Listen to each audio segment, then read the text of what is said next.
আজকের একটি বিখ্যাত গল্প, শরৎচন্দ্র চট্টোপাধ্যায়ের লেখা মহেশ। চলো গল্পটা শুরু করা যাক। গ্রামের নাম কাশীপুর। গ্রাম ছোট, জমিদার আরও ছোট, তবু তার দাপটে প্রজার টুঁ শব্দটিও করিতে পারে না, এমনই প্রতাপ তার। ছোট ছেলের জন্মতিথি পূজা।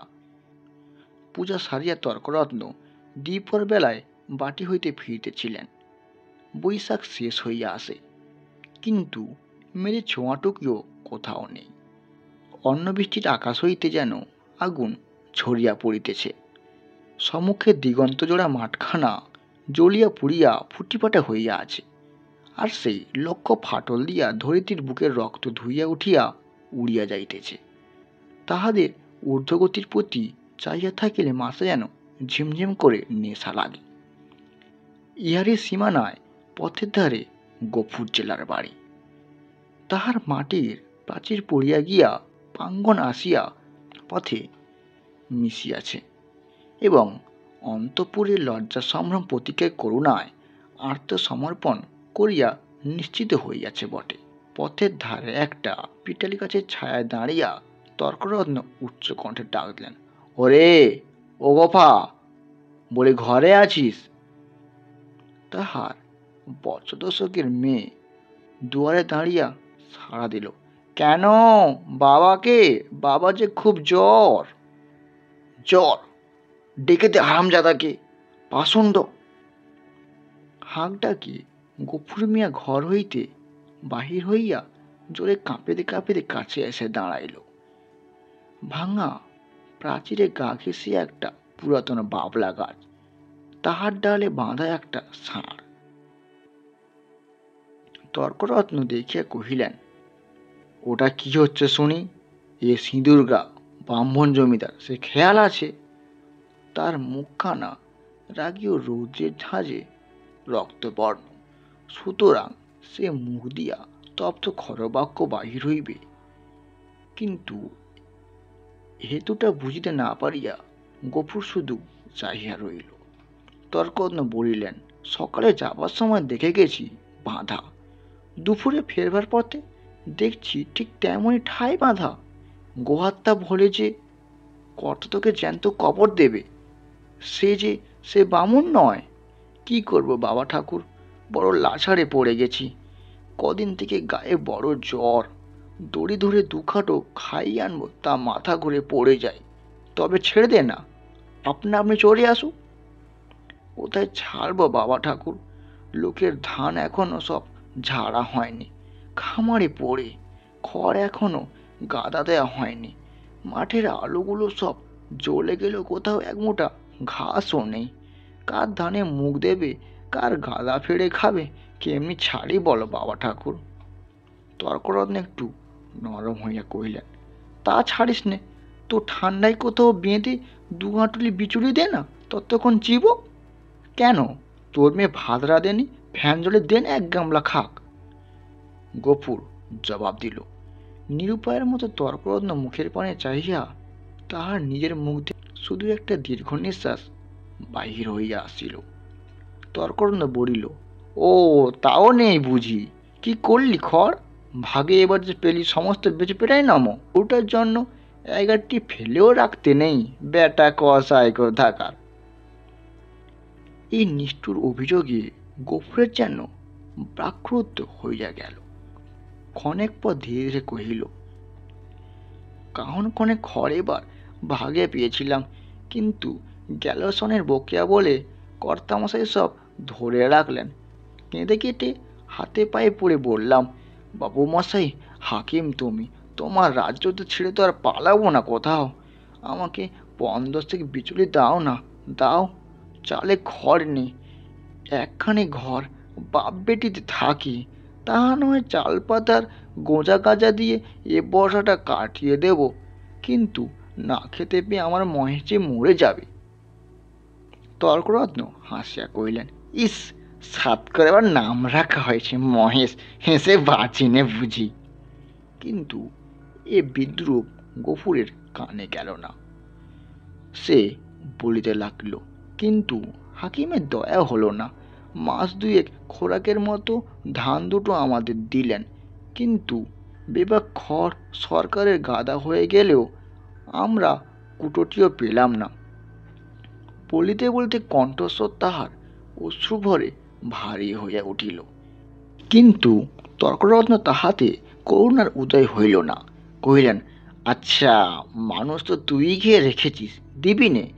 জমিদারকে তো কি ঘর থেকে খাওয়াবে নাকি? তোরা তো রামরাজ্যতে বাস করিস, ছোট লোক কি না, তাই তাই তার নিন্দে মন্দ করিস। তোদেরও মরণ হয় না বুঝি? গফুর লজ্জিত হইয়া বলিল, নিন্দে করবো কেন বাবা ঠাকুর? নিন্দে তো আর আমরা করি নে, কিন্তু কোথা থেকে দিই বলো তো? কি চারেক জমি ভাগে করি, কিন্তু উপরি উপরি সালে মাঠের ধান মাঠে শুকিয়া গেল। বাপ বেটিতে দুবেলা পেট পুড়ে খেতে পর্যন্ত পাইনে। ঘরের পানে চেয়ে দেখো, বৃষ্টি বাদলে মেয়েটাকে নিয়ে এক কোণে বসে রাত কাটাই, পা ছড়িয়া শইবার ঠাঁই মেলে না। মহেশকে একবার তাকিয়ে দেখো না, পাঁচড়া গোনা যাচ্ছে। দাও না বাবু মশাই, কান দুয়েক খড়, দুদিন পেট পুড়ে খেতে দিক আমার মহেশটাকে। বলিতে বলিতে সে ধপ করিয়া ব্রাহ্মণের পায়ের কাছে বসিয়া পড়িল। তর্করত্ন দৃঢ়ত্ব পা পিছিয়া গিয়া কহিলেন, মরণ, ছুঁয়ে ফেলবে নাকি? না বাবা ঠাকুর, ছোঁবো কেন? ছোঁবো না, কিন্তু দাও, এবার আমাকে কাউন্তে খড় দাও না বাবা ঠাকুর। তোমার তো চারটে গাদা, সেদিন দেখে এসেছি, একটি দিলে তুমি টেরও পাবে না। দাও না বাবা ঠাকুর। আমরা না খেতে পেয়ে মরি, ক্ষতি নেই, কিন্তু ও আমার অবলার জীব, কথা বলতে পারে না, শুধু চেয়ে থাকে, আর চোখ দিয়ে শুধু জল পড়ে। দাও না বাবা ঠাকুর। তর্করত্ন কহিল, ধার নেবি? শুধাবি কি করে শুনি?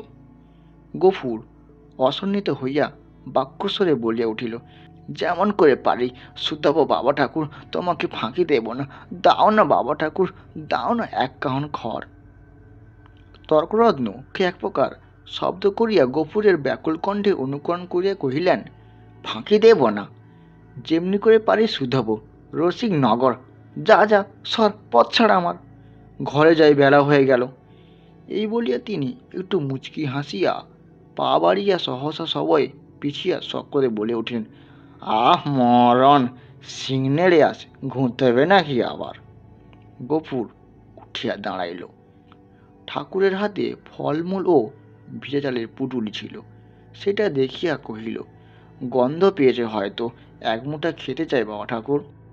খেতে চায় তা বটে, যেমন কষা তা তেমনি বলদ, খড় জোটে না, আর চাল কলা খাওয়া চাই। নে নে, পথ থেকে সরিয়ে বাঁধ, যে সিং কোন দিন দেখবি কাকে খুন না করে দেয়। এই বলিয়া তর্করত্ন পাশ কাটিয়া হন হন করিয়া চলিয়া গেলেন। গফুর সেদিক হইতে দৃষ্টি ফিরিয়া ক্ষণকাল স্তব্ধ হইয়া মহেশের মুখের দিকে চাহিয়া রহিল। তাহার নিবিড় গভীর কালো চোখ দুটি বেদনা ও ক্ষুধায় ভরা ছিল। তোকে দিল না এক মুঠো, ওদের অনেক আছে, তবুও দেয় না। না দিগ্গে, তাহার গলা বুঝিয়া আসিল। তারপরে চোখ দিয়া টপ টপ করিয়া জল পড়িতে লাগিল।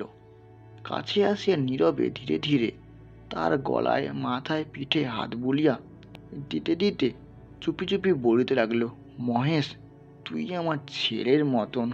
তুই তো জানিস আমি তোকে কত ভালোবাসি। তুই আমাদের আটশন প্রতিপালন করে বড় হয়েছিস, কিন্তু আমি তোকে পেট পুড়ে খেতে দিতে পর্যন্ত পারিনি। মহেশ প্রত্যুত্তরে শুধু গলা বাড়িয়া আরামে চোখ বুজিয়া রহিল। গফুরের চোখের জল গরুটার পিঠের উপর রগড়াইয়া মুছিয়া ফেলিয়া তেমনি অস্ফুটে কহিতে লাগিল, জমিদার তোর মুখের খাবার কেড়ে নিল। শ্মশানের ধারে গায়ের যে গোচরটুকু ছিল তাও পয়সার লোভে জমা বলি করে দিল। এই দুর্বাচ্ছরে তোকে কেমনি করে যে বাঁচিয়ে রাখি বল? ছেড়ে দিলে তুই তো পরের গাদা ফেড়ে খাবি, মানুষের কলা গাছে মুখ দিবি। তোকে নিয়ে আমি যে কি যে করি, গায়ে তো আর জোর নেই, দেশের কেউই চায় না। লোকে বলে তোকে গোহাটায় বেচে ফেলতে। কথাটা মনে উচ্চারণ করিয়া আবার তাহার দু চোখ বহিয়া টপ টপ করিয়া জল পড়িতে লাগিল। হাত দিয়া মুছিয়া ফেলিয়া গফুর একবার এদিক ওদিক চাহিল। তারপরে ভাঙা ঘরের পিছন হইতে কত কটা পুরনো বিবর্ণ খড় আনিয়া মহেশের মুখের কাছে রাখিয়া দিয়া আস্তে আস্তে কহিল, নে বাবা, একটু খেয়ে নে। এই বলিয়া অমিনা ঘর হইতে দুয়ারে আসিয়া দাঁড়িল। এক মুহূর্ত চাহিয়া থাকিয়া কহিল, মহেশকে আবার চাল পেড়ে খড় দিয়েছ বাবা? ঠিক এই ভয়ই সে করিতেছিল। লজ্জিত হইয়া বলিল, পুরনো পচা খড় মা, আপনা আপনি ঝরে যাচ্ছিল। আমি যে ভেতর থেকে শুনতে পেলাম বাবা, তুমি টেনে বার করছো। না মা, ঠিক টেনে নয় বটে, কিন্তু বাবা, দেয়ালটা যে পড়ে যাবে। গফুর চুপ করিয়া রহিল। একটি মাত্র ঘর ছাড়া তার সব কিছুই গেছে, এবং এমন ধারা করিলেও আগামী বর্ষায় ইহাও টিকিবে না। এ কথা তাহার নিজের চেয়ে আর বেশি কে জানে। অথচ এই উপায় বা কটা দিন চলে। মেয়ে কহিল, হাত ধুয়ে ভাত খাবে এসো বাবা, আমি ভাত বেড়ে দিয়েছি। গফুর কহিল, ফ্যানটুকু দে তো মা, একেবারে খাইয়ে দিয়েই যাই আমার বাবাটাকে। ফ্যান ফ্যান আজ তো নেই বাবা, হাঁড়িতেই মরে গেছে। নেই? গফুর নীরব হইয়া রহিল। দুঃখের দিনে একটুকু যে নষ্ট করা যায় না, এই 10 বছরের মেয়ে তাহা বুঝিয়া নিয়াছে। হাত ধুইয়া সে ঘরের মধ্যে গিয়া দাঁড়াইল। একটা পিতলের থালায় পিতার সাকান্ন সাজিয়া দিয়া কন্যা নিজে একটা মাটির সাকান্নিতে ভাত বাড়িয়া লইয়াছে। চাহিয়া চাহিয়া গফুর আস্তে আস্তে কহিল, আমি না, আমার গায়ে যে আবার শীত করে মা, জরু গায়ে খাওয়া কি ভালো? আমি না উদ্বিগ্ন মুখে কহিল, কিন্তু তখন যে বললে বড় খিদে পেয়েছে, তখন তখন হয়তো জ্বর ছিল না মা। তাহলে তুলে রেখে দিই, সাঁঝের বেলা খেও তুমি বাবা। গফুর মাথা নাড়িয়া বলিল, কিন্তু ঠান্ডা ভাত খেলে যে অসুখ বাড়বে অমিনা। অমিনা কহিল, তবে? গফুর কত কি চিন্তা করিয়া হঠাৎ সমস্যার মীমাংসা করিয়া ফেলিল। মহেশকে না হয় ধরে দিয়ায়। এক কাজ কর না মা, মহেশকে না হয় ধরে দিয়ায় না মা, তখন রাত্রিবেলা আমাকে এক মুঠো ফুটিয়ে দিতে পারবে না অমিনা। প্রত্যুত্তরে অমিনা মুখ তুলিয়া ক্ষণকাল চুপ করিয়া পিতার মুখের প্রতি চাইয়া রহিল। তারপর মাথা নিচু করিয়া ধীরে ধীরে ঘাড় নাড়িল, কহিল, পারিব বাবা, পারিব। গফুরের মুখ রাঙা হইয়া উঠিল। পিতা ও কন্যার মাঝখানে এই যে একটুখানি ছলনার অভিনয় হইয়া গেল, তাহা এই দুটি প্রাণী ছাড়াও আরো একজন বোধ করি অন্তরিক্ষে থাকিয়া লক্ষ্য করিলেন। 5 থেকে 7 দিন পর একদিন পীড়িত গফুর চিন্তিত মুখে দাওয়ায় বসিয়াছিল। তাহার মহেশ কাল হইতে এখন পর্যন্ত ঘরে ফেরে নাই।